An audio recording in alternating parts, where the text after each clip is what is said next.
So, we're getting close to the end of the series. We've spent 12 videos building up this incredibly sophisticated toolkit, right? Sharding, consensus, caching, message queues, self-healing retry loops. And if you're a mid-level engineer right now, I know exactly what you're thinking. You're thinking, okay, now I'm ready. I'm going to build a proper microservices architecture. I'm going to have a user service and a payment service and a recommendation engine, all running in their own little containers, talking to each other over the network. It's going to be beautiful. It's going to be like Google. Yeah, no. I want to pause right there, because here's the thing. The most important skill of a senior architect isn't knowing how to build a distributed system. It's knowing when not to. And I think this is genuinely one of the most underrated insights in all of software engineering. In the last 10 years, microservices have become the default fashion. You see it in every blog post, every conference talk. There's a whole genre of content where someone draws a diagram with 20 little boxes connected by arrows and calls it modern architecture. But I want to tell you something that might feel a little uncomfortable. Microservices are an optimization for people, not for software. The first principle today is this: complexity is a debt that earns interest. Every time you take a function call, which takes nanoseconds and never fails, and you turn it into a network call, which takes milliseconds and can fail in 1,000 weird ways, you are taking on technical debt. You're paying a tax on every feature you build from that day forward. So today, we're going to look at the microservice trap, the hidden costs of decoupling, why the monolith is actually a very elegant way to build software, and, importantly, the only real reasons to ever move to a distributed architecture.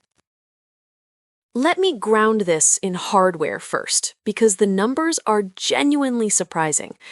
Imagine a single big program, a monolith. When the order module needs to check the inventory module, it calls a function. In the CPU, this is just a jump instruction. It takes about 10 nanoseconds. The data is passed in registers or on the stack. It is, essentially perfectly reliable. Now imagine microservices. The order service needs to check the inventory service. They're on two different machines. The order service has to serialize its data into JSON or protobuf. It has to wrap it in an HTTP request. The network interface card has to send the bits across a wire. A router somewhere in the middle might drop a packet. The inventory service deserializes the data, runs the logic, and then does the whole thing in reverse to send the answer back. This process takes, at best, 1 to 2 milliseconds. That is 100,000 times slower than a function call. That's not a typo, 100,000x. When you move to microservices, you are making a deliberate choice to make your internal communication 100,000 times slower. And okay, 2 milliseconds doesn't sound like much, but if a single user request needs to talk to 10 different services to produce an answer, which is pretty normal in a microservice setup, honestly, you've just added 20 milliseconds of pure network overhead to every request, not from doing any actual work, just from talking between services. I call this the network tax, and it's not just speed, it's cognitive load too. In a monolith, you can follow the code with command-click in your IDE. In microservices, you're jumping between 10 different repositories, digging through logs in Kibana, hoping the documentation was updated sometime this decade. One of the biggest justifications people give for microservices is this: we need independent scaling. Our image processing is heavy, so we want it in its own service scaled to 100 nodes, while the user profile service only needs 2. Okay, that sounds logical, but let's walk through the reality. If you have a monolith, you can still scale it. You just run 100 copies of the whole monolith. But, you say, that wastes RAM. The user profile code is sitting idle on all 100 nodes. So, RAM is cheap, like genuinely cheap. The cost of an extra 500 megabytes of RAM sitting idle is nothing compared to the engineering hours you'll spend managing a distributed system. You've replaced cheap RAM with expensive Kubernetes. You now need service discovery, you need load balancers per service, you need an SRE team. The operational surface area just explodes. Here's a data point I find really useful. A 2024 D-Zone study found that teams spent, on average, 35% more time debugging in microservice architectures compared to modular monoliths, primarily because distributed request flows are just hard to follow and reproduce locally. That's 35% of your engineering time just gone, eaten by infrastructure you chose to have. And a 2025 CNCF survey found that roughly 42% of organizations that adopted microservices have since consolidated at least some services back into larger deployable units. The main drivers? Debugging complexity, operational overhead, and network latency impacting user experience. That's not a fringe result. That's almost half the field quietly admitting they overcorrected. So, unless you're in the top 50 global websites by traffic, the scaling argument for microservices is usually a myth. You're solving a problem you don't have. Let me describe what your daily life looks like as a developer once you've committed to microservices. In a monolith, something goes wrong. You have one log, you look at the stack trace, you fix it. In microservices, user 123 gets a 500 error. You check the gateway log. Service A returned an error. You check service A. I was waiting for service B and it timed out. You check service B. My connection pool to the database was full because service C was holding locks. You check service C. At this point, you need open telemetry. You need distributed tracing. You need a dedicated SRE team just to understand why a single request failed, and not to do anything about it, just to understand it. Then there's deployment. In a monolith, you deploy the app, it either works or it doesn't. Clear signal. In microservices, you updated service A to use a new API, but forgot to update service B. Service B is now sending data in the old format, and Service A is crashing. So now you need contract testing, you need canary deployments, you need a service mesh like Istio, and here's the trap. Each solution to a microservice problem is just more software you have to manage. You're building a tower of complexity to support the fact that you split your code in half. There's a term for when this goes wrong, a distributed monolith. All the complexity of microservices, none of the independence benefits, because the service boundaries were drawn in the wrong places. It's the worst possible outcome, and it's shockingly common. This is the big one, the thing that breaks people. Then time before speaking. Data consistency. In a monolith with a single database, you have ACID transactions. You want to buy an item? Begin transaction. Update inventory, set count -1. Insert into orders. Commit. Power goes out at step 2. Database rolls back. Everything is fine. This is beautiful. This is one of the great inventions of computer science. In microservices, the inventory is in one database and orders are in another. You cannot have a transaction across two databases. Full stop. So Service A decrements the inventory, then Service B tries to create the order, and it fails. Now you have inventory gone, order doesn't exist, inconsistent state, real money lost, or phantom inventory consumed. To fix this, you implement a saga pattern. You write compensating transactions. If step B fails, you send a message back to step A to undo the change.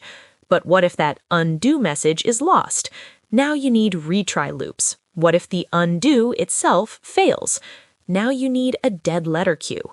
You have just spent 3 weeks writing infrastructure code to handle a problem that didn't exist in the monolith. You're fighting the system instead of building features. That compound interest I mentioned earlier, this is where it starts accruing. Okay, so why do smart companies like Amazon and Netflix actually use microservices? Are they just following fashion? No, they're following Conway's law. Conway's law, originally formulated by Melvin Conway in 1968 and later popularized by Fred Brooks in The Mythical Man Month, says organizations which design systems are constrained to produce designs which are copies of their communication structures. This is, and I think about this a lot, a surprisingly deep observation. Martin Fowler puts it this way: microservices are primarily a tool to structure a development organization, not to improve software performance. If you have 5,000 engineers, they cannot all work on the same codebase. The coordination overhead becomes unbearable.